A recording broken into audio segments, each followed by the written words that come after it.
Story time audio ബുക്സിലേക്ക് എല്ലാവർക്കും സ്വാഗതം. ജോസി വാഗമറ്റം എഴുതിയ നോവൽ ചാവുകടൽ. കിഴക്ക് വെള്ളക്കീറി പുലരിത്തുടുപ്പിൽ പടിഞ്ഞാറേ ചക്രവാളത്തിലും രജതരേഖകളും സുവർണശോഭയും ഇടകലർന്നു.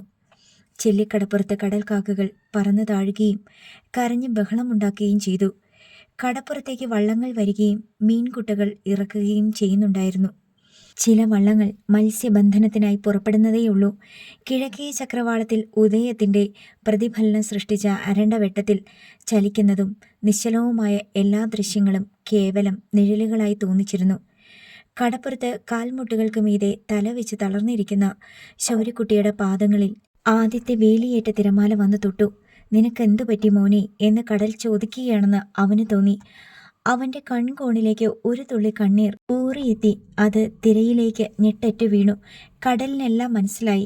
അത് അവൻ്റെ പാദത്തിന് കീഴിലൂടെ മണൽത്തരികളിലൂടെ പിൻവാങ്ങി. ഭൂമിയിൽ വെളിച്ചം വ്യാപിച്ചുകൊണ്ടിരുന്നു. കരയിലെ ആളുകളെയും കടലിലെ വള്ളങ്ങളെയും രൂപം കൊണ്ടും ചലനം കൊണ്ടും തിരിച്ചറിയാമെന്നായി. മീൻവട്ടികളുമായി മീൻകാരി പെണ്ണുങ്ങളാണ് ശൗര്യക്കുട്ടി അങ്ങനെ ഇരിക്കുന്നതിൻ്റെ കാരണം ആദ്യം തിരക്കിയത്. കാരണം അവർക്കുള്ള മീനുമായി അവൻ പൊന്തിൽ കരയ്ക്കെടുക്കുന്ന സമയമായി. ശൗര്യക്കുട്ടി മീൻ പിടിക്കുന്ന പന്ത് കാണാനില്ല. അടുത്തു വന്നപ്പോൾ അവർക്ക് മനസ്സിലായി അത് വെട്ടിപ്പൊളിച്ച് നശിപ്പിച്ചിട്ടിരിക്കുകയാണെന്ന്. അവൻ്റെ വലയും കുത്തിക്കീറി നാമാവശേഷമാക്കിയിരിക്കുന്നു. ഇതാര് ചെയ്തു? അവർ അവനോട് തിരക്കി. ശൗര്യക്കുട്ടിക്ക് മറുപടി ഉണ്ടായില്ല. അവർ പരസ്പരം ചോദിച്ചു, "ശൗര്യക്കുട്ടിയോട് ആരാ ഇത്രയും വലിയ ക്രൂരത കാണിച്ചത്?" "ഇത് വേറാരുമല്ല, സൈമൺ മുതലാളി ചെയ്യിച്ചതാ," ആരോ അടക്കം പറഞ്ഞു. കരിയിലക്കാറ്റുപോലെ അത് കടപ്പുറത്ത് അങ്ങിങ്ങ് പാറി നടന്നു. പലരും ശൗര്യക്കുട്ടിയെ കാണാനും എന്താണ് സംഭവിച്ചതെന്ന് തിരക്കാനുമായി വന്നു. "ഇത് ഭയങ്കര ചെയ്ത്തായിപ്പോയി," ആളുകൾ പരസ്പരം പറഞ്ഞു. "ശൗര്യക്കുട്ടി, മോനെ!" നിലവിളി പോലെയുള്ള ആ വിളിയൊച്ചയ്ക്ക് ആൾക്കൂട്ടം വഴിമാറിക്കൊടുത്തു. എമിലി വന്ന് അവൻ്റെ പിന്നിൽ നിന്നു. പൊന്തും വലയും നശിപ്പിച്ചത് അവൾ നേരിട്ട് കണ്ടു. "ഇത് ചെയ്തവൻ്റെയും ചെയ്യിച്ചവൻ്റെയും തലയിൽ ഇടുത്തി വീഴട്ടെ" എന്ന് എമിലി മനം നൊന്ത് സർവശക്തിയോടും കൂടി ശപിച്ചു. എന്നിട്ട് മകൻ്റെ കൈ പിടിച്ച് എഴുന്നേൽപ്പിച്ചു. "വാ, വീട്ടിൽ പോകാം." അവർ ശൗര്യക്കുട്ടിയുടെ കൈക്ക് പിടിച്ച് കൊണ്ട് കടപ്പുറത്തൂടെ നടന്നുപോയി. കടപ്പുറത്തുണ്ടായിരുന്നവർ കഷ്ടം വിചാരിച്ചുകൊണ്ട് ആ പോക്ക് നോക്കി നിന്നു. കടപ്പുറത്ത് പിന്നെയും മീൻവള്ളങ്ങൾ അടുത്തു. ക്ഷണനേരത്തിനുള്ളിൽ ആളുകൾ ശൗര്യക്കുട്ടിയെ കൈവിട്ട് അവരവരുടെ ജീവിതായോധനത്തിലേക്ക് ശ്രദ്ധ കേന്ദ്രീകരിച്ചു. മീൻവള്ളങ്ങളിൽ നിന്ന് കോരുകാർ മീൻ കോരിയിറക്കി. തരകനോ തരകൻ്റെ ആളുകളോ ഓരോ മീൻകുട്ടിയും ലേലം വിളിച്ചു വിറ്റു. കാത്തുകിടന്ന വാഹനങ്ങൾ പണം കൊടുത്ത് മീൻ കയറ്റിക്കൊണ്ടുപോയി. വള്ളക്കാരും കോരുകാരും മീൻ വിൽപ്പനക്കാരും കടപ്പുറത്തെ ചായക്കടകളിലിരുന്ന് ചായ കുടിക്കുകയും അന്നത്തെ മീൻപിടുത്തക്കാര്യങ്ങൾ ചർച്ച ചെയ്യുകയും ചെയ്തു. "നിങ്ങൾ ആ ചെറുക്കൻ്റെ പൊന്തും വലയും നശിപ്പിച്ച നിങ്ങൾ തോറ്റോ അതോ ജയിച്ചോ?" എൽസമ്മ ഭർത്താവിനോട് ചോദിച്ചു. "നിനക്കിതിലൊക്കെ എന്ത് കാര്യം?" സൈമൺ തരകൻ ഭാര്യയോട് തട്ടിക്കയറി. "ആരും തെളിച്ചു പറയുന്നില്ലെന്ന് വിചാരിച്ച് ഞെളിയണ്ട. എല്ലാവർക്കും അറിയാം ആരാ ചെയ്തതെന്നും ചെയ്യിച്ചതെന്നും. അതിന് ഞാൻ എന്നാ വീണമിടി? തെളിച്ചു പറയണവരുണ്ടെങ്കിൽ പറഞ്ഞോട്ടെ. ആരുടെ പേരാ നാറുന്നേ? ശൗര്യയുടെയോ സൈമൺ തരകൻ്റെയോ? ആരാ നല്ലവനായത്? കെട്ടവനായത് ആരാ? ശൗര്യയാണോ സൈമൺ തരകനാണോ? നിനക്ക് എന്താടി ഇത്ര സൂക്കേട്? നിന്റെ അമ്മയെ കെട്ടിയവൻ്റെ സന്തതിയാണോ ശൗരി?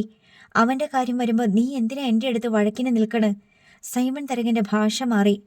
"മൂടിക്കെട്ടിയ വ്രണം കുത്തിയിളക്കുന്ന പോലെ നിങ്ങൾ ശൗര്യയെ തോണ്ടുമ്പം എനിക്കും ഞാൻ പെറ്റ മക്കൾക്കും ഉണ്ടാകുന്ന മാനക്കേടിൻ്റെ നീറ്റല്.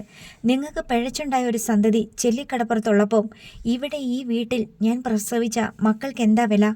ശൗര്യയെ പ്രസവിച്ച പെണ്ണും ഞാനും തമ്മിൽ എന്നാ വ്യത്യാസം? ഒരു വ്യത്യാസവും ഇല്ലടി കഴിവറുടെ മോളെ." സൈമൺ തരകൻ പള്ളിയെ വെച്ച് താലി കെട്ടി കാരക്കാട്ട് ബംഗ്ലാവിൽ കൊണ്ടുവന്ന് താമസിപ്പിച്ചിരിക്കുന്ന പെണ്ണാ നീ. മറ്റവള് കടപ്പുറത്ത് മീൻ പരത്തി നടക്കുന്ന അലവലാതി. പള്ളിയിൽ വെച്ച് താലി കെട്ടിയ പെണ്ണിനെ കാരക്കാട്ട് ബംഗ്ലാവിൽ കൊണ്ടുവന്നിട്ടിട്ട് മീൻ പരത്താൻ നടക്കുന്ന പെണ്ണിനെ തേടിപ്പോയവനെ, അവളുടെ വയറ്റീന്ന് ഒരു കൊച്ചിനെ സൃഷ്ടിച്ചവനെ എന്ത് വിളിക്കണം? അവളെ വിളിച്ച പോലെ മതിയോ? സൈമൺ തരകൻ ചാടി എഴുന്നേറ്റ് കൈ ഓങ്ങിക്കൊണ്ട് ചെന്നു. എൽസമ്മ ചേർഞ്ഞു നിന്നു. "തല്ല്, എന്നെയല്ലേ തല്ലി ഒതുക്കാൻ പറ്റൂ? കടപ്പുറത്തുകാരുടെ വായടയ്ക്കാൻ പറ്റുമോ? ഇല്ലല്ലോ. അവര് പറഞ്ഞു നടക്കണുണ്ട് സൈമൺ മുതലാളി സ്വന്തം മകനോട് ഇങ്ങനെയൊരു വലിയ ദ്രോഹം ചെയ്തല്ലോന്ന്.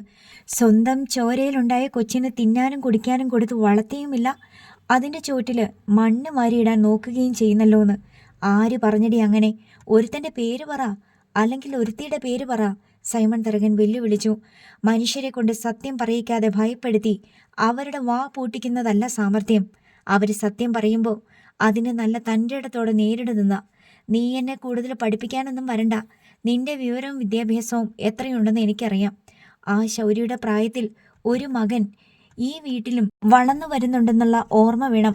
ദൈവത്തിൻ്റെ തിരുമുമ്പിൽ ചെല്ലുമ്പോൾ ഒരു ചോദ്യം വരും, ഇതിലേതാ നിന്റെ മകനെന്ന്. അന്ന് നിങ്ങൾ പറയുന്ന ഉത്തരവും നിങ്ങളുടെ ഈ ലോകത്തെ പ്രവൃത്തിയും കർത്താവ് ഒത്തുനോക്കുമെന്ന് കൂടി ഓർത്തോളിൻ. പിന്നെ കർത്താവ് ഒരത്തും. ഈ ലോകത്ത് പിഴച്ചുണ്ടായ കുഞ്ഞുങ്ങളുടെ എല്ലാം തന്തമാരെ തപ്പിപ്പിടിച്ച് ചോദ്യം ചെയ്യലല്ലേ മൂപ്പരുടെ ജോലി. നിന്റെ വിചാരം നിന്റെ അപ്പൻ്റെ സ്വഭാവം ദൈവം തമ്പുരാനെന്ന. എടി, അതിനേക്കാളും വലിയ സത്യവാചകം മൂപ്പര് പണ്ടേ പറഞ്ഞു വെച്ചിട്ടുണ്ട്. ഈ ലോകത്തെ സകല മനുഷ്യരും ദൈവത്തിൻ്റെ മക്കളാണെന്ന്. അതിനപ്പുറത്ത് വേറെ ചോദ്യവും ഉത്തരവും ഒന്നുമില്ല. നിനക്കറിയാത്തത് ആരുടെ കുഴപ്പാ, വിവരദോഷി. അതും പറഞ്ഞ് സൈമൺ തരകൻ എൽസമ്മയുടെ മുമ്പിൽ നിന്ന് പോയി കളഞ്ഞു. മക്കളെല്ലാം മുതിർന്നു കഴിഞ്ഞതിനാൽ എൽസമ്മയോട് നേരിട്ട് യുദ്ധം ചെയ്യുന്നതിൽ അല്പം മാനക്കേടുണ്ട് സൈമൺ തരകന്. മൊഴി മുട്ടുമ്പോഴെല്ലാം രക്ഷയ്ക്കെത്തിയിരുന്നത് മുട്ടൻ തെറികളാണ്. മക്കൾ പ്രായമായ ശേഷം തെറി വിളിക്കാൻ ഒരു ചമ്മൽ.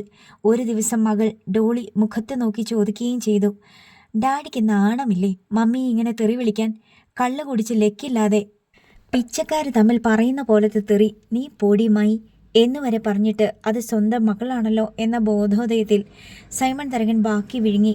വിളിക്ക് ഡാഡി, ബാക്കിയും കൂടി വിളിക്ക്. മായും പൂവും കായും എല്ലാം ചേർത്ത് വിളിക്ക്. വല്ല വീട്ടിലും കല്യാണം കഴിച്ച് ചെല്ലുമ്പോൾ എൻ്റെ അപ്പൻ പഠിപ്പിച്ചു തന്നതാണെന്ന് പറഞ്ഞ് ആരെ വേണമെങ്കിലും വിളിക്കാലോ. അവിടെ സൈമൺ തരകൻ്റെ പത്തി താണു. പക്ഷേ ഇപ്പോൾ ശൗര്യക്കുട്ടിയുടെ പേരിൽ ഭാര്യ തന്നോട് വഴക്കിന് വന്നതിൻ്റെ ന്യായം സൈമൺ തരകന് തീരെ ദഹിച്ചില്ല. ശൗര്യക്കുട്ടി ചെല്ലിക്കടപ്പുറത്ത് ജീവിച്ചിരിക്കുന്നിടത്തോളം കാലം അവൻ്റെ അപ്പൻ താനാണെന്ന് തന്നെ കടപ്പുറം നിവാസികൾ പരസ്പരം പറഞ്ഞു നടക്കുമെന്ന് സൈമൺ തരകന് ഉറപ്പുണ്ട്. ശൗര്യക്കുട്ടി വെറും മണ്ണുണ്ണിയായിരുന്നെങ്കിൽ വലിയ കുഴപ്പമില്ലായിരുന്നു. ഇതങ്ങനെയല്ല. അവൻ എവിടെയാണോ അവിടെയെല്ലാം തലയെടുത്ത് നിൽക്കുന്നുണ്ട്. ആളുകളെ കൊണ്ട് എന്തെങ്കിലും പറയിക്കുന്നുണ്ട്. അവൻ്റെ പ്രവൃത്തികൾ കടപ്പുറം നിവാസികൾ കൗതുകത്തോടെ വീക്ഷിക്കുന്നു. അവൻ ശ്രദ്ധാകേന്ദ്രമാകുമ്പോൾ ചെല്ലിക്കടപ്പുറത്തുകാർ അടക്കം പറയുന്നു, സൈമൺ തരകൻ്റെ അല്ലേ മോൻ, വിത്ത് ഗുണം 10 ഗുണം. ഇത് എത്ര കാലം തുടരും? ഭാവിയിൽ ശൗര്യക്കുട്ടിയുടെ നിഴലായി പോകുമോ തൻ്റെ പേരും പെരുമയും? ഇത്രയും കാലം സൈമൺ തരകൻ്റെ മകനാണ് ശൗര്യക്കുട്ടി എന്നേ ആളുകൾ പറഞ്ഞിട്ടുള്ളൂ. ഇതിനെല്ലാം ഒരു പോംവഴി കാണണമെന്ന് സൈമൺ തരകൻ നിശ്ചയിച്ചുറപ്പിച്ചിരിക്കുകയാണ്. മടിയിൽ വെച്ച അടയ്ക്ക പൊട്ടിമുളച്ച് കമുകിൻ തൈ ആയിക്കഴിഞ്ഞു. അത് തഴച്ച് വളർന്നുകൊണ്ടിരിക്കുന്നു. അത് കായ്ഫലങ്ങൾ പുറപ്പെടുവിക്കാൻ ഇട കൊടുക്കരുത്. പാതിചത്ത മനസ്സോടെ ശൗര്യക്കുട്ടി ആ ദിവസം മുഴുവൻ വീട്ടിനുള്ളിൽ കഴിഞ്ഞു. എടാ മോനെ, അത് പോട്ട്, നീ മറന്നുകള. എമിലിയുടെ സാന്ത്വനോക്തി അവനെ സ്പർശിച്ചതുപോലുമില്ല. അവൻ്റെയും ആ കുടുംബത്തിൻ്റെയും ജീവനോപാധി നശിപ്പിക്കപ്പെട്ടത് മാത്രമല്ല അവനെ നിരാശനാക്കിയത്. ആ നശിപ്പിക്കൽ നൽകിയ സന്ദേശം വളരെ വ്യക്തമായിരുന്നു. ചെല്ലിക്കടപ്പുറത്ത് ജീവിക്കാൻ സൈമൺ മുതലാളി തന്നെ അനുവദിക്കില്ലെന്ന് അവന് ബോധ്യമായി. ഒരു പൊന്തും വലയും നഷ്ടപ്പെട്ടാൽ ശൗര്യക്കുട്ടി പണിയെടുത്ത് വീണ്ടും വാങ്ങിക്കും. പക്ഷേ വീണ്ടും സൈമൺ മുതലാളി തന്നോട് ഇത് തന്നെയാണ് ചെയ്യാൻ പോകുന്നതെന്ന് അവനറിയാം. എന്തുകൊണ്ടെന്നാൽ അയാളുടെ ഏറ്റവും വലിയ ശത്രുവാണ് ശൗര്യക്കുട്ടി. പക്ഷേ ഏറ്റവും ബലഹീനനായ ശത്രു, ശൗര്യക്കുട്ടിയുടെ ഏറ്റവും പ്രബലനായ ശത്രുവും മറ്റൊരാളല്ല, സാക്ഷാൽ കാരക്കാട്ട് സൈമൺ തരകൻ തന്നെ. ബലഹീനനായ ശത്രുവിന് പ്രബലനായ ശത്രുവിനെ നേരിട്ട് എതിർക്കാൻ ആയുധവും പട്ടയത്തിയും കോപ്പും ഇല്ലാത്ത പോലെ തന്നെയാണ് പ്രബലനായ ശത്രുവിൻ്റെ അവസ്ഥയും. ബലഹീനനായ ശത്രുവിനെ നേരിട്ടെതിർക്കാൻ പ്രബലൻ്റെ പേരും പെരുമയും അഭിമാനവും സമ്മതിക്കുന്നില്ല. അതിനാൽ ഒളിപ്പോരാണ് അയാൾക്കും അവലംബം. പൊന്തും വലയും വേറെ വാങ്ങി വേറെ കടപ്പുറത്ത് പോയി പണിയെടുക്കാമെന്ന് എമിലി അവനെ ആശ്വസിപ്പിക്കാൻ ശ്രമിച്ചു. പക്ഷേ സൈമൺ മുതലാളിയുടെ കൈകൾ തെക്ക് തോട്ടപ്പള്ളി വരെയും വടക്ക് ചെല്ലാനം വരെയും നീണ്ടതാണെന്ന് ശൗര്യക്കുട്ടിക്ക് അറിയാമായിരുന്നു. അതിനും അപ്പുറമുള്ള കടപ്പുറങ്ങളിലേക്കുള്ള യാത്ര തീർത്തും ദുഷ്കരമാണ്. അതിരാവിലെ ബസ്സോ മറ്റു യാത്രാ സൗകര്യങ്ങളോ ലഭ്യമല്ല. ഒരു സൈക്കിൾ വാങ്ങിയാലോ എന്ന് ശൗര്യക്കുട്ടി ആലോചിച്ചു. എങ്കിൽ പോലും വെളുപ്പിന് 5 മണിക്ക് പൊന്ത് കടലിൽ ഇറക്കണമെങ്കിൽ 3:30 മണിക്കെങ്കിലും എഴുന്നേറ്റ് സൈക്കിൾ ചവിട്ടി പോകണം. കടലിൽ പോയി മീൻ പിടിച്ചു വന്നാൽ വലയിൽ നിന്ന് മീൻ പെറുക്കാനോ വലയുടെ കേടുപാടുകൾ തുന്നാനോ വല കഴുകാനോ കുഞ്ഞണ്ണിയുടെയും എമിലിയുടെയും ചിലപ്പോൾ ജാനറ്റിൻ്റെയും സഹായം ചെല്ലിക്കടപ്പുറത്ത് ശബരിക്ക് ലഭ്യമായിരുന്നു. മറ്റ് കടപ്പുറങ്ങളിൽ പോയാൽ ആ സഹായം ലഭ്യമല്ല. കടലിൽ പണിയെടുത്ത് പിടിച്ചുകൊണ്ടുവരുന്ന മീൻ വിൽക്കാൻ പുതിയ വിപണി കണ്ടെത്തണം. ചിലപ്പോൾ അവിടെ ഏതെങ്കിലും ഒരു ശത്രു അവനെ ശല്യപ്പെടുത്തിക്കൂടുന്നില്ല. പൊന്തും വലയും ആ കടപ്പുറത്ത് എവിടെയെങ്കിലും കയറ്റി വെച്ച് തിരിച്ചു പോന്നാൽ തന്നെ പിറ്റേന്ന് ചെല്ലുമ്പോൾ അത് അവിടെ തന്നെ ഉണ്ടാകണമെന്നില്ല. ദ്രോഹബുദ്ധിയുള്ള ആർക്ക് വേണമെങ്കിലും അത് മോഷ്ടിക്കുകയോ നശിപ്പിക്കുകയോ ചെയ്യാം. കടലിൽ പണി കഴിഞ്ഞ് തിരിച്ച് കരക്കെത്തിയാൽ മീനും കൂടി വിറ്റ് പൈസയാക്കിയ ശേഷമേ വീട്ടിലേക്ക് തിരിച്ചു വരാൻ പറ്റൂ. ചെല്ലിക്കടപ്പുറത്ത് കുറേയൊക്കെ മീൻ എമിലിയും കുഞ്ഞനിയും ചേർന്ന് പതിവുകാരെ കണ്ടെത്തി വിറ്റ് തീർത്തിരുന്നു. എങ്ങനെയൊക്കെ ചിന്തിച്ചിട്ടും പുതിയൊരു പൊന്തും വലകളും വാങ്ങി മറ്റേതെങ്കിലും കടപ്പുറത്ത് പോയി മീൻ പിടിക്കുക ദുഷ്കരമാണെന്ന് ശൗര്യക്കുട്ടിക്ക് മനസ്സിലായി. പകൽ മുഴുവൻ ശൗര്യക്കുട്ടി വിഷാദത്തിലും നിരാശതയിലും ആമഗ്നനായി തൂണും ചാരി തിണ്ണയിലിരുന്നു. നീ എന്നാ ശൗര്യക്കുട്ടിയെ ചിന്തിച്ചു കൂട്ടണത്? എമിലി മനപ്രയാസത്തോടെ ചോദിച്ചു. ഞാൻ നോക്കിയിട്ട് ഒരു വഴിയും കാണണില്ലമ്മ. പണിയില്ലാണ്ട് എങ്ങനെ ജീവിക്കും? അത് രണ്ടാമത്. ആദ്യം നീ പോലീസ് സ്റ്റേഷനിൽ ഒരു പരാതി കൊടുക്കണം. നിന്റെ പൊന്തും വലയും ആരോ നശിപ്പിച്ചെന്നും പറഞ്ഞ്. പോലീസ് കള്ളനെ പിടിക്കുക അമ്മ. കാരക്കാട്ട് സൈമൺ മുതലാളി നേരെ പോലീസ് സ്റ്റേഷനിൽ ചെന്നിട്ട് ഞാനാ ശൗര്യക്കുട്ടിയുടെ പൊന്തും വലയും നശിപ്പിച്ചെന്ന് പറഞ്ഞാൽ പോലും പോലീസുകാർ എന്തെങ്കിലും ചെയ്യോ? അങ്ങനെ കളഞ്ഞെങ്കിൽ അതിൻ്റെ ബാക്കി ഞങ്ങൾ നോക്കിക്കൊള്ളാം മുതലാളി. വീട്ടിൽ പോയാട്ടെ എന്ന് പറയും. ശൗര്യ പറഞ്ഞത് സത്യമാണെന്ന് എമിലിക്കറിയാം. സൈമൺ തരകൻ്റെ ഒരു രോമത്തിൽ പോലും തൊടില്ല പോലീസ്. എന്നാലും നീ ഒരു പരാതി കൊടുത്തിട്ടേക്ക്. നിന്റെ പൊന്തും വലയും ആരോ നശിപ്പിച്ചിട്ട് നീയൊരു പരാതി പോലും പോലീസിൻ്റെ അടുത്ത് പറഞ്ഞില്ലല്ലോ എന്ന് അവരെ കൊണ്ട് ചോദിപ്പിക്കല്ല്. അങ്ങനെ എമിലിയുടെ നിർബന്ധത്തിന് വഴങ്ങി ശൗര്യക്കുട്ടി പോലീസ് സ്റ്റേഷനിൽ ഒരു പരാതി കൊടുക്കാൻ തീരുമാനിച്ചു. മറിയമ്മയുടെ അനുജത്തി റീനയാണ് എഴുത്തും വായനയും കഷ്ടിയായ ശൗര്യക്കുട്ടിക്ക് പരാതി തയ്യാറാക്കി കൊടുത്തത്. റീന മരിയ വില്ലേജ് ഓഫീസിൽ ക്ലർക്കാണ്. ശൗര്യക്കുട്ടി പിറ്റേന്ന് കാലത്ത് പരാതിയുമായി പോലീസ് സ്റ്റേഷനിലെത്തി. മീശ പോലും മുളയ്ക്കാത്ത ഒരു ബാലൻ പരാതി കൊണ്ടുവന്നിരിക്കുന്നത് കണ്ട് റൈറ്റർ അയ്യപ്പന് കൗതുകമായി. അയാൾ അവനെ അടുത്ത് വിളിച്ച് പരാതി വാങ്ങി വായിച്ചു നോക്കി. വായിക്കുന്നതിനിടയിൽ ആശ്ചര്യത്തോടെ അവൻ്റെ നേർക്ക് അയാൾ കണ്ണോടിക്കുന്നുണ്ടായിരുന്നു. നീ കടലിൽ പോയി മീൻ പിടിക്കുവോടാ? ആ പിടിക്കും, അവൻ മറുപടി പറഞ്ഞു. നീ ഒറ്റയ്ക്ക് പോകും. നിനക്ക് പേടിയില്ലേ? എനിക്ക് കടലിനെ പേടിയില്ല, കരയ്ക്കുള്ള മനുഷ്യന്മാരെയെ പേടി. നിന്നെ ആര് പഠിപ്പിച്ച് മീൻ പിടിക്കാൻ? ഞാൻ 10ാമത്തെ വയസ്സിൽ കടലിൽ പോയതാ, വള്ളക്കാരുടെ കൂടെ. 10ാമത്തെ വയസ്സിലോ? അയ്യപ്പൻ അത്ഭുതം. അതെന്താടാ ആ ചെറിയ പ്രായത്തിൽ നീ കടലിൽ പോയത്? നീ സ്കൂളിൽ പോയി പഠിക്കേണ്ട പ്രായമല്ലേ? നിന്നെ സ്കൂളിൽ വിട്ടാൽ നിനക്ക് തന്തയും തള്ളയും ഒന്നും ഇല്ലേ? ഉണ്ട്, പക്ഷേ ഞാൻ 4ാം ക്ലാസ്സിൽ വെച്ച് നിർത്തി. റൈറ്റർ അയ്യപ്പൻ മീൻപിടുത്തക്കാരനായ ശൗര്യയെ സഹപ്രവർത്തകർക്കെല്ലാം കാട്ടിക്കൊടുത്തു. ഇവനെ കണ്ടോ? ഇവൻ കടലിൽ പോയി മീൻ പിടിച്ചിട്ടാ ഒരു കുടുംബം കഴിയുന്നേ. നമ്മുടെ മക്കള് 8ാം ക്ലാസ്സിൽ പഠിക്കുന്നേ ഉള്ളൂ. പോലീസുകാരിൽ പലരും ശൗര്യക്കുട്ടിയെ ശ്രദ്ധിച്ചു. അവനോട് അവർ വെറുതെ എന്തെങ്കിലുമൊക്കെ ചോദിച്ചു. ഒടുവിൽ റൈറ്റർ അയ്യപ്പൻ്റെ ചോദ്യം വന്നു. ആട്ടെ, നിനക്ക് ആരെയെങ്കിലും സംശയമുണ്ടോ?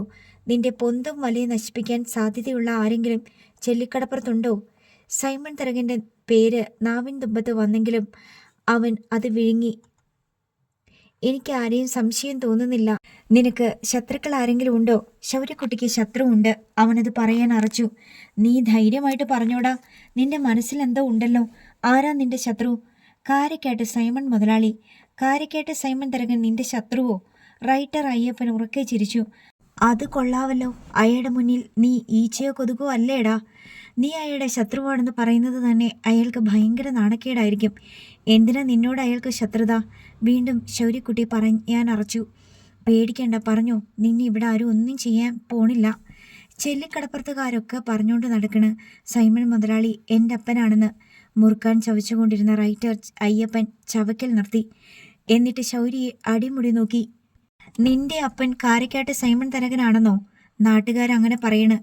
നിനക്ക് തോന്നുന്നുണ്ടോടാ അത് സത്യമാണെന്ന്? എനിക്കറിയാൻ മേല. നിന്റെ അമ്മയോട് നിനക്ക് ചോദിച്ചുകൂടായിരുന്നോ അത് സത്യമാണോ എന്ന്? അമ്മോട് ഞാൻ ചോദിച്ചു. അമ്മ പറഞ്ഞു അല്ലെന്ന്. എന്നിട്ട് നാട്ടുകാർ പറയുന്നു നിന്റെ അപ്പൻ സൈമൺ തരകനാണെന്ന്. ശരി, ആ വിവരം സൈമൺ തരകൻ അറിയാമോ? അറിയാമെന്ന് തോന്നണ്. എന്തുകൊണ്ടാ നിനക്കങ്ങനെ തോന്നിയത്? സൈമൺ മുതലാളിക്ക് എന്നെ കണ്ടുകൂടാ. എന്നെ കാണുമ്പോൾ കൊല്ലാൻ നോക്കണ പോലെ നോക്കും.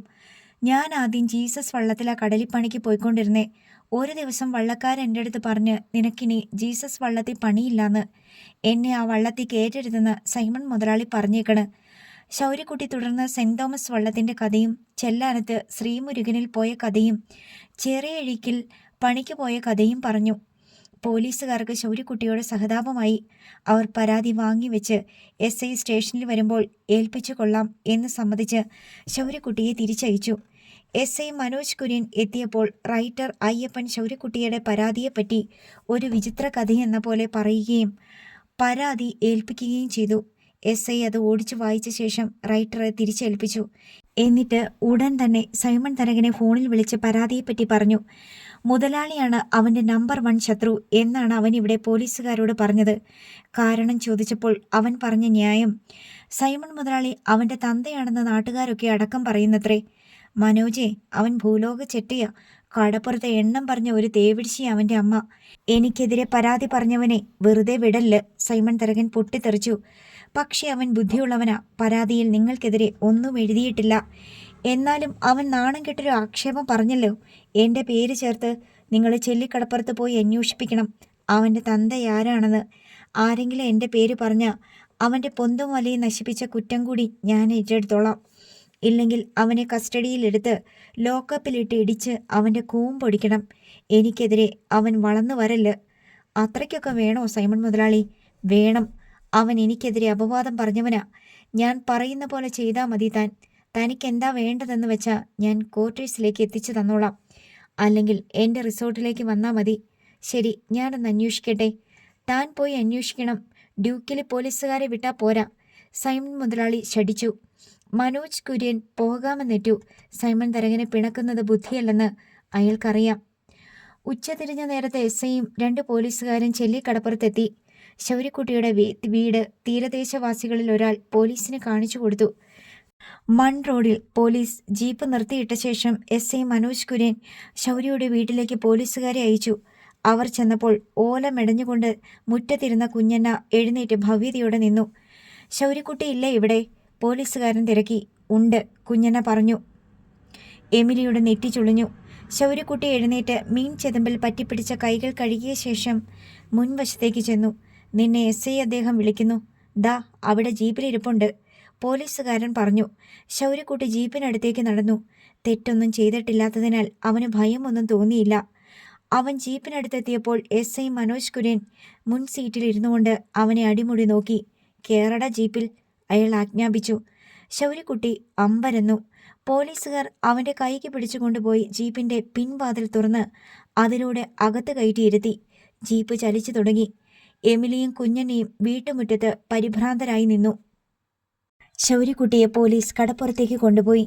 തെങ്ങിൻ തണലിൽ ചീട്ട് കളിച്ചുകൊണ്ടിരുന്നവർ പോലീസിനെ കണ്ട് എഴുന്നേറ്റ് പരക്കം പാഞ്ഞു. മീൻ പരത്തുന്നവരും വലമാടുന്നവരും കടലിൽ പോകാൻ ഒരുക്കങ്ങൾ നടത്തുന്നവരും പോലീസിനെ കണ്ട് അന്തം വിട്ടു. എവിടെയാടാ നിന്റെ പൊന്തും വലയും പൊളിച്ചിട്ട സ്ഥലം? മനോജ് കുര്യൻ തിരക്കി. അങ്ങോട്ട് വണ്ടി പോവത്തില്ല, മണല, ശൗര്യക്കുട്ടി പറഞ്ഞു. പോലീസുകാർ ശൗര്യക്കുട്ടിയെ ജീപ്പിൽ നിന്നിറക്കി. 2 പോലീസുകാർ ശൗര്യയോടൊപ്പം ചെന്നു. പൊന്തും വലയും നശിപ്പിച്ചതിൻ്റെ അവശിഷ്ടങ്ങൾ ശൗര്യക്കുട്ടി പോലീസിന് കാട്ടിക്കൊടുത്തു. നിന്റെ പൊന്തിനും വലയ്ക്കും പൂട്ടുണ്ടായിരുന്നോടാ? ഒരു പോലീസുകാരൻ ചോദിച്ചു. ഇല്ല. ശൗര്യക്കുട്ടി കൈമലർത്തി. എടാ, വില പിടിച്ച സാധനങ്ങളൊക്കെ പൂട്ടിക്കെട്ടി വെക്കണ്ടേ?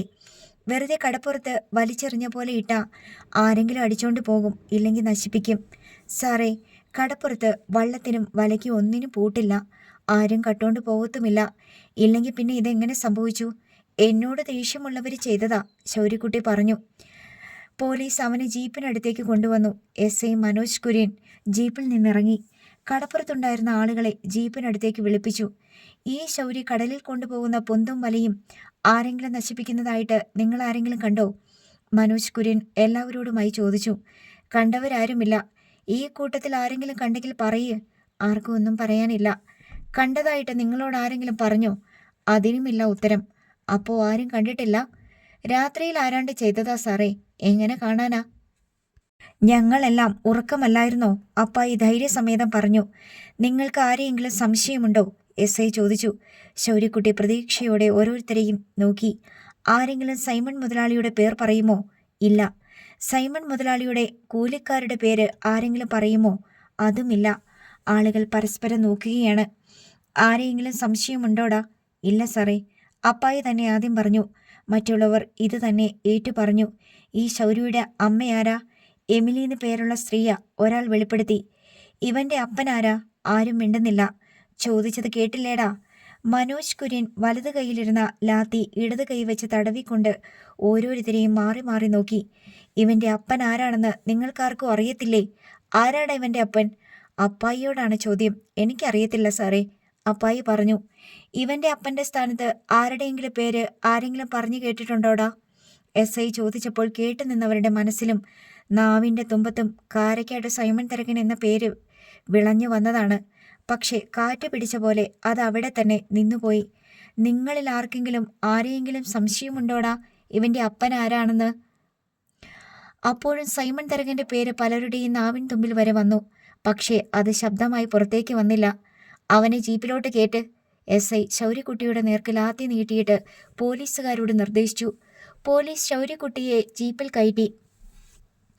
അക്രമികൾ നശിപ്പിച്ച പൊന്തും വലയും പോലീസിന് കാട്ടിക്കൊടുക്കാൻ വേണ്ടിയാണ് പോലീസ് ശൗര്യക്കുട്ടിയെ കടപ്പുറത്തേക്ക് കൊണ്ടുപോയതെന്ന് വിചാരിച്ച് വീടിന്റെ പിന്നാമ്പുറത്തിറങ്ങി പടിഞ്ഞാറേക്ക് കണ്ണു നട്ട് നിൽക്കുകയായിരുന്നു എമിലിയും കുഞ്ഞനെയും അയൽക്കാരികളും. കടപ്പുറത്ത് പോലീസ് ജീപ്പ് നിൽക്കുന്നതും ആളുകൾ ജീപ്പിനടുത്തേക്ക് വരുന്നതും ഒടുവിൽ പോലീസ് തിരിച്ചു പോകുന്നതും എമിലിയും കൂട്ടരും കണ്ടു. ശൗര്യക്കുട്ടിയെ കൊണ്ടുപോയോ? കാണുന്നില്ലല്ലോ. കുഞ്ഞന കണ്ണിനു മീതെ കൈപ്പടം വെച്ച് കടപ്പുറത്ത് കണ്ണോടിച്ചു കൊണ്ട് പിറുപിറുത്തു. അതെന്തിനാ പിന്നെ അവനെ കൊണ്ടുപോണേ? മറിയമ്മ ചോദിച്ചു. അത് ശരിയാണല്ലോ. എമിലി സംശയത്തോടെ റോഡിന് നേർക്ക് നീങ്ങി. പോലീസ് ജീപ്പ് പൊടി പറത്തി മൺ റോഡിലൂടെ വരുന്നുണ്ടായിരുന്നു. എമിലി റോഡരികിലെത്തിയപ്പോഴേക്കും അത് കടന്നുപോയി. ജീപ്പിലെ പിൻസീറ്റിൽ പോലീസുകാർക്കിടയിൽ ശൗര്യക്കുട്ടി ഇരിക്കുന്നത് എമിലി അവ്യക്തമായി കണ്ടു. ജീപ്പ് നിർത്തി ശൗര്യക്കുട്ടിയെ അവിടെ ഇറക്കുമെന്ന പ്രതീക്ഷയിൽ എമിലി നോക്കി നിന്നു.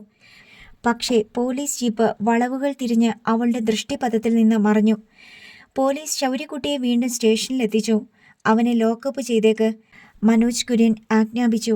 അയാൾ അപ്പോൾ തന്നെ സൈമൺ തരകനെ ഫോണിൽ വിളിച്ച് വിവരം പറഞ്ഞു. ഞങ്ങൾ ശൗര്യയെയും കൊണ്ട് ചെല്ലിക്കടപ്പുറത്ത് പോയി. അവന്റെ പൊന്തും വലയും ആരാണ് നശിപ്പിച്ചതെന്ന് ആർക്കും അറിയില്ല. ഒരൊറ്റ ദൃക്സാക്ഷി പോലുമില്ല.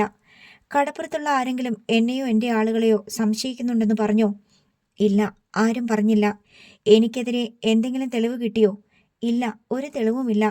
അവൻ്റെ അപ്പൻ ആരാണെന്ന് അന്വേഷിച്ചോ? അന്വേഷിച്ചു. ആരെങ്കിലും പേര് പറഞ്ഞോ? ഇല്ല. അതിൻ്റെ അർത്ഥം എന്താടോ? ആർക്കും അറിയില്ല അവൻ്റെ തന്ത ആരാണെന്ന്. അത്രയ്ക്ക് തറ വേശി അവൻ്റെ തള്ള. മനസ്സിലായി മുതലാളി. അവൻ്റെ തന്തയുടെ സ്ഥാനത്ത് എൻ്റെ പേര് പറഞ്ഞ അവൻ എന്നാ ചെയ്യേണ്ടത്? മുതലാളി പറഞ്ഞാൽ മതി. ഇടിച്ചവൻ്റെ കൂമ്പൊടിച്ചേക്ക്. 4-5 ദിവസം ലോക്കപ്പിലിട്ട് പെരുമാറിക്കോ. ലോക്കപ്പിൽ നിന്ന് ഇറങ്ങിക്കഴിഞ്ഞ് ഒരു 3 മാസത്തിൽ കൂടുതൽ അവൻ ജീവിച്ചിരിക്കണ്ട. അത് ഞാൻ നോക്കിക്കൊള്ളാം. പിന്നെ വേറൊരു കാര്യം, സ്റ്റേഷനിൽ നിന്നിറങ്ങിയ അവൻ ഈ നാട്ടിലുണ്ടാവില്ല. വേറെ എവിടെയെങ്കിലും പോയി ഒടുങ്ങട്ട്.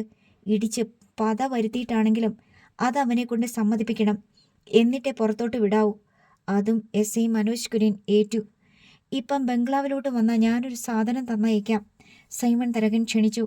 ഒട്ടും സമയം കളയാതെ മനോജ് കുര്യൻ കാരക്കാട്ട് ബംഗ്ലാവിലേക്ക് പോലീസ് ജീപ്പിൽ തന്നെ പോയി.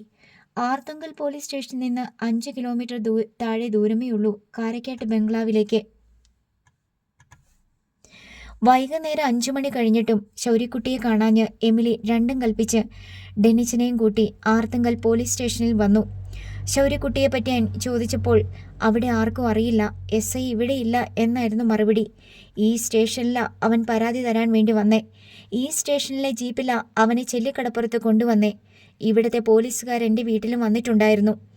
എമിലി സ്റ്റേഷനിലുണ്ടായിരുന്ന പോലീസുകാരോട് തർക്കിച്ചു. റൈറ്റർ അയ്യപ്പൻ സ്റ്റേഷൻ വരാന്തയിലേക്ക് ഇറങ്ങി വന്ന് എമിലിയോട് പറഞ്ഞു. SI ഇപ്പം ഇവിടെ ഇല്ല. നിങ്ങളുടെ മകൻ്റെ പരാതി ഇവിടെ കിട്ടിയിട്ടുണ്ട്. അവനെ ഇപ്പോൾ ലോക്കപ്പിലിട്ടിരിക്കുക. SI വരുമ്പം വന്ന് കാണ്. എന്തിനാ അവനെ ലോക്കപ്പിലിട്ടത്?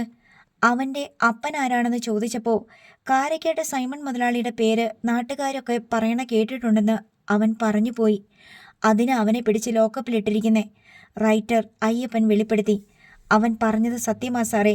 കാരക്കാട്ട് സൈമൺ തന്നെ അവൻ്റെ അപ്പൻ. നിങ്ങളുടെ SIയോട് ഞാൻ പറയാം. അയാൾ എന്നെ കൂടെ പിടിച്ച് അകത്തോട്ടിടട്ട്. കാരക്കാട്ട് സൈമൺ തരകൻ തന്നെ അവൻ്റെ അപ്പൻ. സംശയമുണ്ടെങ്കിൽ DNA ടെസ്റ്റ് നടത്തി നോക്കാൻ പറ. എമിലി വീറോടെ വിളിച്ചു പറയുന്നത് കേട്ട് സ്റ്റേഷനിലെ പോലീസുകാരെല്ലാം ശ്രദ്ധിച്ചു. റൈറ്റർ അയ്യപ്പനും ഒന്നമ്പരന്നു. അയാൾ സ്വകാര്യമായി എമിലിയോട് പറഞ്ഞു. നിങ്ങൾ വെല്ലുവിളിക്കാൻ നിൽക്കാതെ SI വരുമ്പം കയ്യെ കാലെ പിടിച്ച് മാപ്പ് പറഞ്ഞ് നിങ്ങളുടെ ചെക്കനെ വിളിച്ചിറക്കിക്കൊണ്ട് പോ. അങ്ങനെ ഒരു SIയുടെയും കാല് പിടിക്കാണ്ട് ആവശ്യം എനിക്കില്ല. എൻ്റെ മോനെ അയാൾ തിന്നുന്നെങ്കിൽ തിന്നട്ട്. അവൻ്റെ പൊന്തും വലയും നശിപ്പിച്ചതിന് പരാതി തരാൻ വന്നവനാ അവൻ. എന്നിട്ട് അവനെ പിടിച്ച് പ്രതിയാക്കിയിട്ട് കാല് പിടിക്കാനാ എൻ്റെ പട്ടി പിടിക്കും. കാരക്കാട്ട് സൈമൺ മുതലാളി 15 കൊല്ലം മുമ്പ് മീൻകൂടത്തിലിട്ട് എന്നെ ബലാത്സംഗം ചെയ്ത ചരിത്രം ചെല്ലിക്കടപ്പുറത്തുകാർക്ക് മുഴുവൻ അറിയാം. അവൻ കാരക്കാട്ട് സൈമൺ തരകൻ്റെ മകനാണെന്ന വിവരവും എല്ലാവർക്കും അറിയാം. നാട്ടുകാര് അങ്ങനെ പറയുന്നുണ്ടെന്ന് പറഞ്ഞതാ ഇപ്പോൾ വലിയ കുറ്റം. എമിലി ഒച്ച വെച്ച് ആർത്തുങ്കൽ സ്റ്റേഷനിൽ നിന്ന് ഇറങ്ങിപ്പോയി. നല്ല വള്ളിക്കെട്ടാണല്ലോ SI പിടിച്ചിരിക്കുന്നത്. Senior civil police officer Vijayan Pillai ആരോടെന്നില്ലാതെ പറഞ്ഞു. ആ ചെറുക്കനെ തൊട്ട് കളിച്ചാൽ കൈ നാറുന്ന ലക്ഷണ. കാരക്കാട്ട് ബംഗ്ലാവിലെ മദ്യസൽക്കാരവും വെടിവെട്ടവും കഴിഞ്ഞ് ദക്ഷിണയും കൈപ്പറ്റി മനോജ് കുര്യൻ സ്റ്റേഷനിൽ എത്തിയപ്പോൾ രാത്രി 10 മണി കഴിഞ്ഞു. അയാൾ ലോക്കപ്പ് തുറപ്പിച്ച് ശൗര്യക്കുട്ടിയുടെ മുന്നിലെത്തി ബഗാസുരനെ പോലെ മസിൽ വിറപ്പിച്ചു നിന്നു. കുനിഞ്ഞു നിൽക്കടാ, അയാൾ ശൗര്യക്കുട്ടിയോട് ആജ്ഞാപിച്ചു. ശൗര്യക്കുട്ടി കുനിഞ്ഞു. 2 കാൽമുട്ടിലും കൈപ്പത്തി ഊന്നിക്കൊണ്ട് കുനിഞ്ഞു നിൽക്കടാ. ശൗര്യക്കുട്ടി അങ്ങനെ തന്നെ ചെയ്തു. ഒരു സിവിൽ പോലീസ് ഓഫീസർ ലോക്കപ്പിൻ്റെ വാതിൽക്കലേക്ക് വന്നു. സാറേ, ഇവൻ്റെ അമ്മ വൈകുന്നേരത്തെ സ്റ്റേഷനിൽ വന്നിട്ടുണ്ടായിരുന്നു. ആഹാ, വന്നിട്ട് ആ ഡാഷ് മോൾ എന്തോ പറഞ്ഞു?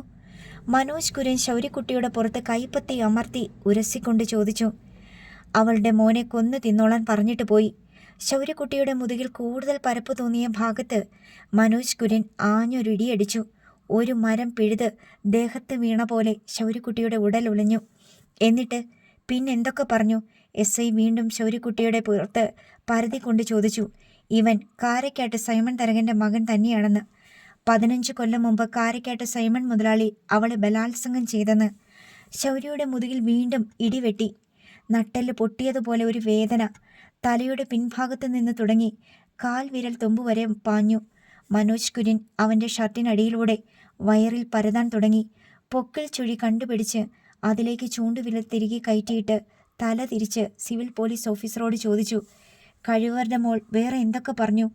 ശൗര്യക്കുട്ടിയുടെ മുഖത്തേക്ക് നോക്കിയ സിവിൽ പോലീസ് ഓഫീസർ പിന്നെ വായി തുറന്നില്ല. തോട്ടിറമ്പിൽ നിന്ന് ഈറ്റ വെട്ടിക്കൊണ്ടുവന്ന് കൊടുത്തതും കടയിൽ പോയി സ്കെച്ച് പെന്നും കാർഡ്ബോർഡും വെള്ളക്കടലാസും വാങ്ങിയതും ഡെന്നിച്ചനായിരുന്നു. എന്തിനാണമ്മ ഇതൊക്കെ? ഡെന്നിച്ചൻ്റെ ചോദ്യത്തിന് എമിലി മറുപടി പറഞ്ഞില്ല. എമിലി വളയാത്ത ഈറ്റക്കമ്പുകളിൽ ഒരെണ്ണം എടുത്ത് അതിൻ്റെ മുകളറ്റം അരിവാൾ കൊണ്ട് പിളർന്നു വെച്ചു. അതിനുശേഷം ചുവപ്പും പച്ചയും നീലയും സ്കെച്ചുകൾ കൊണ്ട് തൂവെള്ള ഇരട്ട കടലാസ് തടിപ്പിച്ച് അക്ഷരങ്ങൾ എഴുതി. ആ കടലാസുകൾ കാർഡ്ബോർഡിൻ്റെ ഇരുവശങ്ങളിലും ചോറിൻ്റെ പശ വെച്ചൊട്ടിച്ചു. അതിൽ എഴുതി വച്ചിരിക്കുന്നത് വായിച്ച് കുഞ്ഞൻ അന്തം വിട്ടു. നീ എന്തു ഭാവിച്ച എമിലി? എൻ്റെ മകൻ ആർത്തുങ്കൽ പോലീസ് സ്റ്റേഷനിലെ ലോക്കപ്പിൽ കിടക്കുക. ആ ഒരൊറ്റ വിചാരം മാത്രമേ ഉള്ളൂ എൻ്റെ മനസ്സിലിപ്പോൾ. എടി, നീ ഇത് എഴുതി പിടിച്ചോണ്ട് എന്നാ കാണിക്കാൻ പോകുവാന്ന് ഞാൻ കാണിച്ചു തരാം. എമിലി, സൈമൺ മുതലാളി ഇതിൻ്റെ പേര് ഭയങ്കര പ്രശ്നമുണ്ടാക്കും.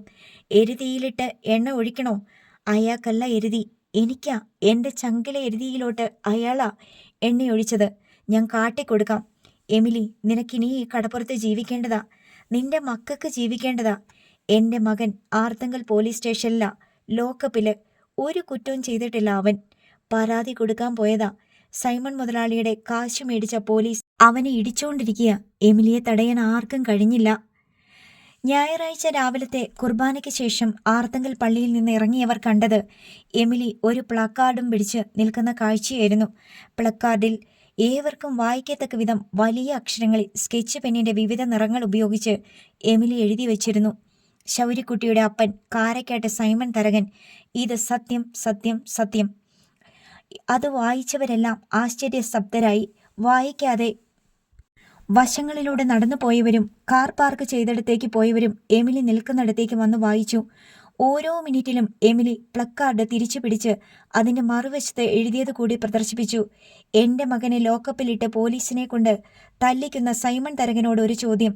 ശൗര്യക്കുട്ടി നിങ്ങളുടെ മകനിലെന്ന് തെളിയിക്കാൻ ധൈര്യമുണ്ടോ? കാരക്കാട്ട് സൈമൺ തരകനെ അറിയാത്തവർ ആരും ആർത്തങ്കൽ കടപ്പുറത്തില്ല. ഒരു മത്സ്യത്തൊഴിലാളി ബാലൻ എന്ന നിലയിൽ ശൗര്യയെ അറിയുന്നവരും ധാരാളമുണ്ട്. എന്നാൽ ശൗരി കാരക്കാട്ട് സൈമൺ തരകൻ്റെ മകനാണെന്നറിയുന്നവർ തുലവും വിരളമായിരുന്നു.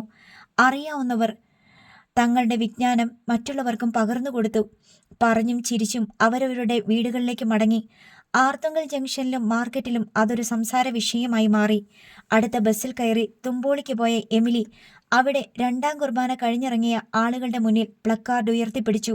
ശൗര്യക്കുട്ടിയുടെ അപ്പൻ കാരക്കാട്ട് സൈമൺ തരകൻ. ഇത് സത്യം, ഇത് സത്യം, ഇത് സത്യം. അവിടെയും ഒരു സ്തംഭനാവസ്ഥ സൃഷ്ടിച്ച ശേഷം എമിലി പ്ലക്കാർഡ് ഉയർത്തിപ്പിടിച്ച് റോഡരികിലൂടെ ആർത്തങ്കൽ പോലീസ് സ്റ്റേഷൻ ലക്ഷ്യമാക്കി നടന്നു. പാർട്ടി മീറ്റിംഗിൽ പങ്കെടുക്കാൻ മാരാരിക്കുളത്ത് നിന്ന് കണിച്ചുകുളങ്ങരയിലേക്ക് പോവുകയായിരുന്ന നേതാവ് ചന്ദ്രഭാനു ആ കാഴ്ച കണ്ട് ഡ്രൈവറോട് കാർ നിർത്താൻ പറഞ്ഞു. എമിലിയെയും കടന്ന് അല്പദൂരം മുന്നോട്ട് പോയ കാർ സൈഡ് ഒതുക്കി നിർത്തിച്ച ശേഷം ചന്ദ്രഭാനു പുറത്തിറങ്ങി. കൂടെ കാറിലും പിന്നാലെ വന്ന ജീപ്പിലും ഉണ്ടായിരുന്നവർ ഇറങ്ങി. ചന്ദ്രഭാനു എമിലിയെ സമീപിച്ചു കാര്യം എന്താണെന്ന് തിരക്കി. എമിലി ശൗര്യക്കുട്ടി പോലീസ് സ്റ്റേഷനിൽ പരാതി കൊടുക്കാൻ പോയതടക്കമുള്ള എല്ലാ കാര്യങ്ങളും ചന്ദ്രഭാനുവിനെ ധരിപ്പിച്ചു. പ്ലക്കാർഡിന്റെ പിന്നിലെ പീഡന ചരിത്രവും എമിലി മറച്ചു വെക്കാതെ പറഞ്ഞു. നിങ്ങളിപ്പോൾ ഈ പ്ലക്കാർഡും പിടിച്ചോണ്ട് ഒറ്റയ്ക്ക് എങ്ങോട്ടാ പോണേ? ആർത്തുങ്കൽ പോലീസ് സ്റ്റേഷനിലേക്ക്. എമിലി പറഞ്ഞു. നിങ്ങൾ ഒറ്റയ്ക്ക് ചെന്ന അവനെ പോലീസ് വിട്ടയക്കുമോ? എനിക്കറിയത്തില്ല സാറേ. ഞാനിതും പിടിച്ചോണ്ട് അതിൻ്റെ മുമ്പിൽ നിൽക്കും, അവനെ വിടണതുവരെ. പോലീസ് നിങ്ങളെ കൂടി പിടിച്ച് ലോക്കപ്പ് ചെയ്താലോ? ചെയ്യട്ടെ സാറേ, അവരെന്താന്ന് വെച്ചാൽ ചെയ്യട്ടെ, എമിലി ഒട്ടും കൂസാതെ പറഞ്ഞു. ചന്ദ്രഭാനു തൻ്റെ അനുയായികൾക്ക് ചില നിർദ്ദേശങ്ങൾ നൽകിയ ശേഷം കാറിൽ കയറി മീറ്റിംഗ് സ്ഥലത്തേക്ക് യാത്രയായി. ചന്ദ്രഭാനുവിൻ്റെ 3 അനുയായികൾ എമിലിയുടെ പിന്നാലെ നടന്നു. ചേച്ചി ധൈര്യമായിട്ട് പോയിക്കോ, ഞങ്ങളുണ്ട് കൂടെ. അവർ മൊബൈൽ ഫോണിൽ ഇടയ്ക്കിടെ ആരെയൊക്കെയോ വിളിച്ചുകൊണ്ടിരുന്നു. ഓരോ സ്ഥലത്തെത്തുമ്പോഴും 10ഉം 20ഉം പേർ എമിലിയുടെ പിന്നാലെ കൂടി. ചെത്തിയിലെത്തിയപ്പോൾ അതൊരു ജാഥയായി. അതിനിടയിൽ കണിച്ചുകുളങ്ങര നിന്ന് ബൈക്കിലും വാനിലും മറ്റുമായി കുറേ പേർ എത്തിച്ചേർന്നു. ജാഥയ്ക്ക് നീളം കൂടി വന്നു. അടുത്ത ഭാഗം നാളെ.